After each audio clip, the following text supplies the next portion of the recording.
and welcome to another episode of Beyond the Property with me, Elizabeth, and Fine & Country. Today I'm in Melbourne, Derbyshire, and I'm going to be taking you into the world of perception, presentation, and the psychology behind selling incredible homes.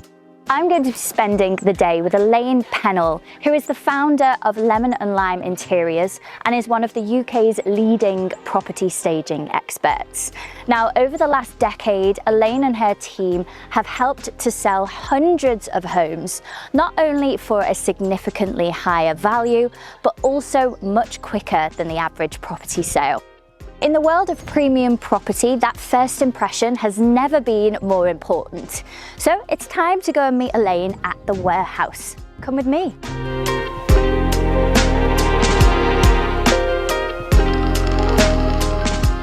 So I've just arrived here at Elaine's warehouse, and we are going to have a behind the scenes sneak peek today at everything that it takes to stage a luxury home for market. Hi Elaine. Hi Lizzie, lovely to meet you. Lovely to meet you too. Thank you for having me here.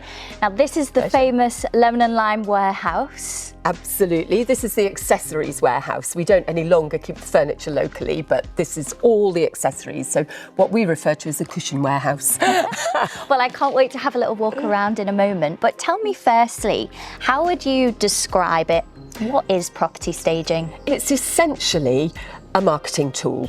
So it's a big part, so for Fine & Country, for example, it's a big part of their marketing strategy and should be for any home, because essentially people want to buy a home that they can move into. It looks amazing from the moment they see it online to the moment they walk through the door. Yeah. And property staging is the process of getting the property from the lived-in version or the just-built version. It might be empty. We work with both occupied properties and vacant properties.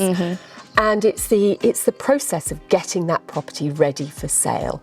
And as a business, we do anything, whether it needs landscaping, whether it needs redecorating, whether we need to change carpets, for example, right the way through to an occupied property. We're putting in some accessories, some artwork, and generally zhuzhing up, right the way through to a vacant property where we might be furnishing the whole thing. It's so exciting, and what I love about staging as well is you kind of bridge that gap for it to become an emotionally led sale as well. When you have a buyer and they come in and they fall in love with the feeling of a home, I think you play a big part in that, don't you? Exactly. It's hard to fall in love with a home that's empty. Yeah. And it's hard to fall in love with a home that's full of somebody else's clutter, of the treasures, of their memorabilia, of all of the things that they've lived with for a long time. Yeah. And that they live with the children, the dogs, all of those things. It's hard for somebody new, especially in an age where they're looking at homes, first of all, on Instagram, for example. It's very hard to have an aspirational home that's the lived-in version that most of us would live in. Yeah, well, we've got a beautiful day, and I would love to talk to you some more all about Lemon & Lime in the sunshine. Should we go and grab a coffee? That sounds like a great plan. Come on, let's go.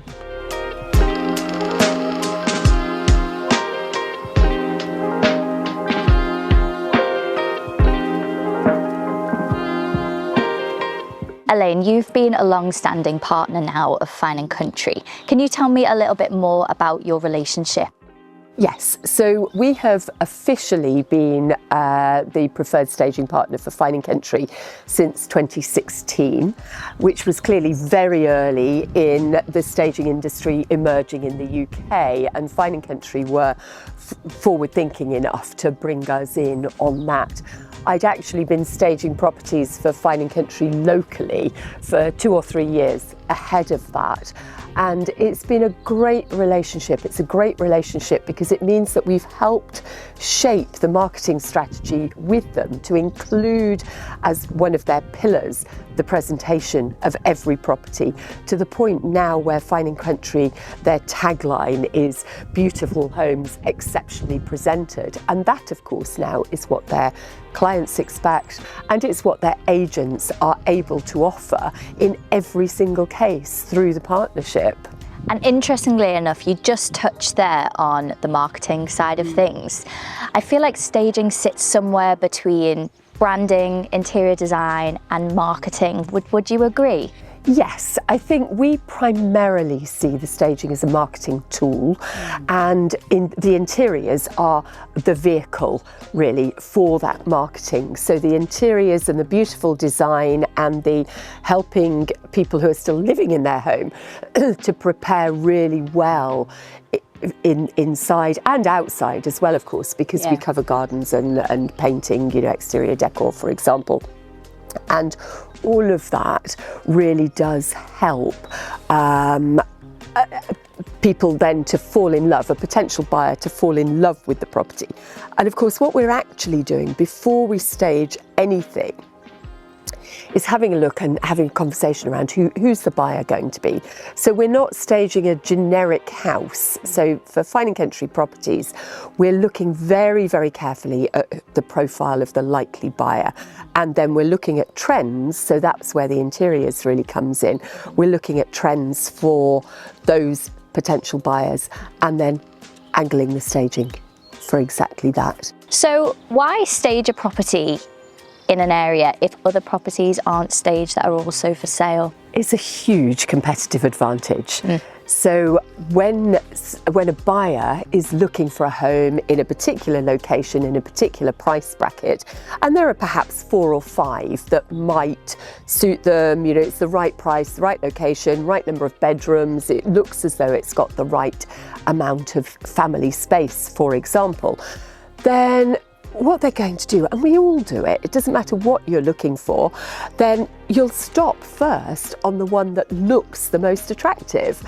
And you'll be going, amazing, that's the one I want to go and see first. And of course, if you can get people through the door first and they fall in love with it, they're not going to bother looking at the others that aren't staged because now they've fallen in love with this one. Yeah, it's kind of a great way of storytelling, isn't it? From the beginning with the pictures moving into a video, and then they finally get to see that story come to life in person. Yeah, and that's exactly right. And it really is telling the story of this is how you could be, your family could be if you lived in this property. This is what your life would look like if you were to live in this property. And so the secret from our point of view is to be able to tell that story from the moment somebody sees the photos online through to the video, as you say, and then from when they're walking through the door. So Lemon and Lime has become one of the most recognised names within staging. Did you envision it to be as successful as it has become? No, absolutely not. I set out to have a local business that I enjoyed in my as I was heading towards retirement, to be honest. Really? Wow, okay. And very, very quickly found that there really is a niche for somebody with a lot of experience of big country houses and period homes and all the challenges that they present, both externally and internally, to be able to go to a property before it comes onto the market and say, actually, I think if we were to do this, this and this, then the property would sell better. You would achieve a better price and more quickly. I'm very excited because you're going to take me to see one of the properties that are staged at the moment, aren't you? Absolutely. I believe you've got 27 staged at the moment. Yes. Wow. I mean, what an operation. We're very lucky, and those are all over the country as well. So incredible. We see some amazing properties. Yeah. Before we go, can you take me to see your horses quickly? Absolutely. I would love to see them. Let's go. Thank you.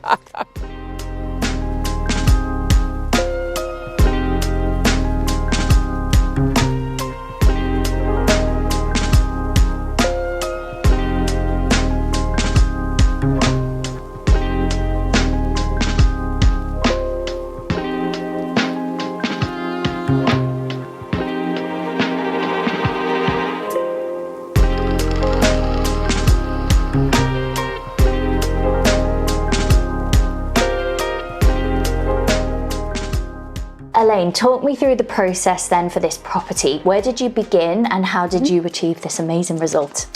Okay, so this property had been on the market for more or less a year when we were asked to get involved, and they'd had 3 viewings in the course of that year.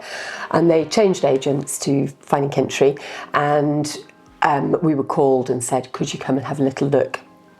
And what we did in coming in, we've brought in quite a lot of furniture. So although the family are still living here, what felt important was that we changed the look as it was being relisted for them, and to try to appeal to a slightly different market to the way it was presented previously, but bearing in mind at the same time that they're still living in it, so we're having to make it work for them too.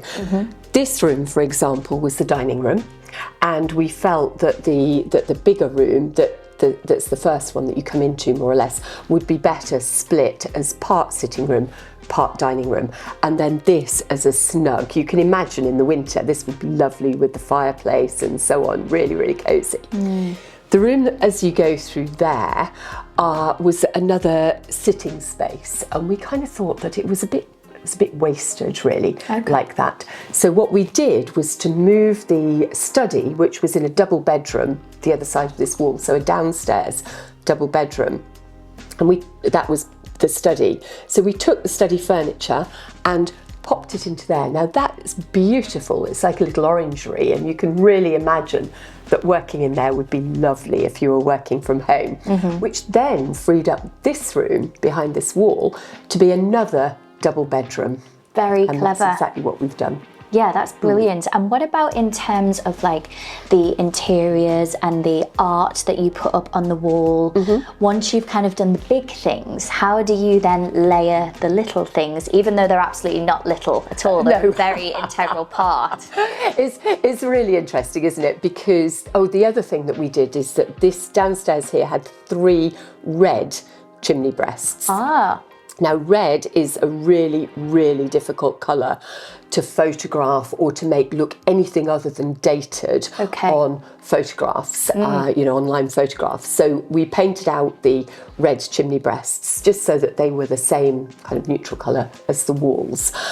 And then we begin to bring in furniture, bearing in mind that this is an occupied home, and to put in some pieces that will really appeal. So, for example, the sofas and the sofas in the other room, to jump out for a new viewer. And then we begin to think, right, okay, so now we need to layer it with the artwork, with the accessories, with the soft furnishings, for example.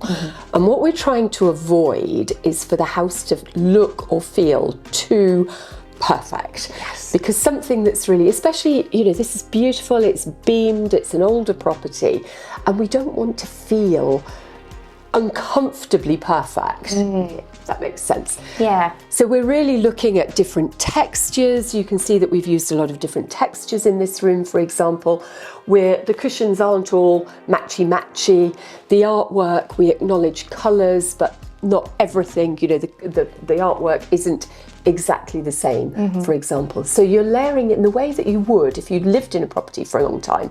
That's what you would do yourself. Nice individual pieces, but it still feels very cohesive in here. It all blends nicely. It feels very warm and homely in here as well. You've done such a beautiful job. Thank you. It's a really lovely property though, isn't it? It's got fabulous light. We were talking earlier about one of the things that we've done, particularly with this property, the garden is fabulous. But when you come into this room, which is a significant sitting room for them, when you come in, you can't see the garden because the door and the window are in alignment. So we've put a mirror here, as you can see. So when you come in, then immediately you're seeing the view in this room, even though you're not looking straight out of the window. Very clever trick. I'll definitely be using that in my own houses as well. That's a great little tip there. So let's talk a little bit more about AI and technology now. We're seeing it come in everywhere. It's a very important part of people's business plans going into the future. Do you integrate a lot of AI within Lemon and Lime at the moment? Yes, absolutely. It's such a useful tool. So we use it for visuals. We use it for research, we use it for a lot of the geodemographic profiling, and then looking at how a particular profile of buyer, what are the trends that they're looking for, to create really, really nice reports. And of course, you know, all the normal things for blogs and social media and you know, that kind of thing.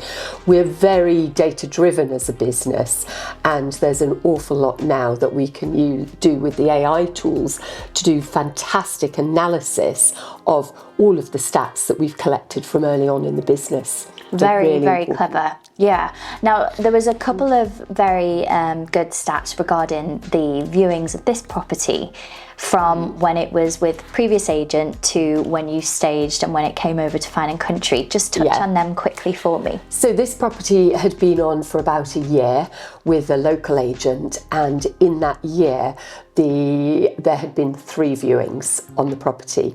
It changed then to Fine & Country, and we staged it, and they have now, in the last couple of weeks since it's been back on the market with Fine & Country, had 12 families interested. They've had viewings with all of those families, and now they're on to a round of second viewings with the people that are seriously interested. So fantastic result, and we're hoping that very soon there'll be an offer on the table. Yeah, that is incredible. It's so impressive, and it really does show the power of staging and having the right team. You know, here at Fine & Country, it's such a powerful team of people. It really is, and I've talked a lot more recently that a property sale in the premium sector of the market really doesn't need an estate agent, a stager, a videographer. What they need is a team of trusted advisors. It's like a little ecosystem. We all know how one another works.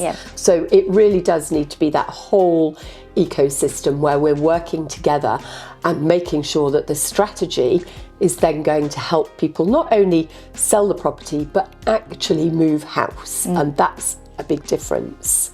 And touching on the interiors, tell me about what you kind of see happening in 2026 and beyond with interior details. So I think one of the things that we've noticed more recently and is really important to us in the high-end homes that we work with, because a lot of them are character properties, and the ones that are newer build tend to be appealing to the country house market, so very much the kind of higher end country house, even if they're new built. And one of the things that really has happened, we were talking about it earlier, is that brown furniture, what was referred to as brown furniture, is very much coming back as a trend. But it's different in that we're trying not to let the houses that we're in look dated, but rather to use some of the antique pieces as layering. So with much more contemporary upholstery, for example, with some of the metals that we're still seeing some of the really warm metals, the brasses, the antiqued metals coming in and just mixing. And I think that's really important. That's going to be a really important trend as we go through the next couple of years. Yeah, I agree. We see a lot of that too. And what is your favourite part of the job? My favourite part of the job is when a seller phones and says, yes, we have a buyer.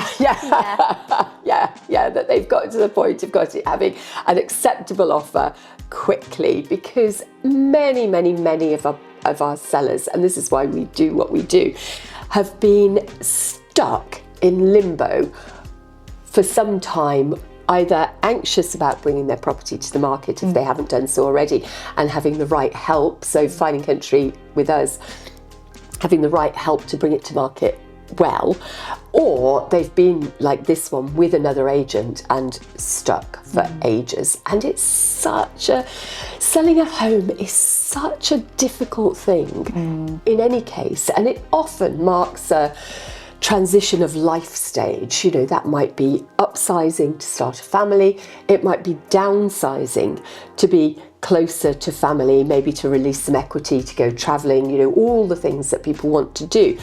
And having a property on the market in a long drawn out sale process is just a whole life stage that's on hold.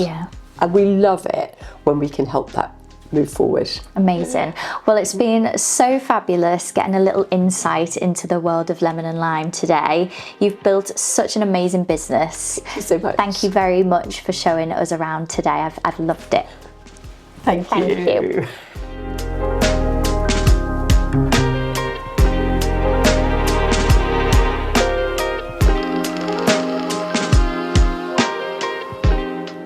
Spending today with Elaine has really highlighted to me just how much presentation shapes the way we see a home. And it isn't just about interior styling, it's about storytelling. It's about being able to emotionally connect a potential buyer with a home long before they even consider living there themselves. And in the luxury market especially, that connection can make all the difference. I hope that you've enjoyed today's Beyond the Property episode. Do make sure that you like and subscribe for our Fine & Country YouTube channel for more episodes with creatives and businesses and brands that are shaping our luxury property market. Thanks for watching, and I'll see you again. Bye.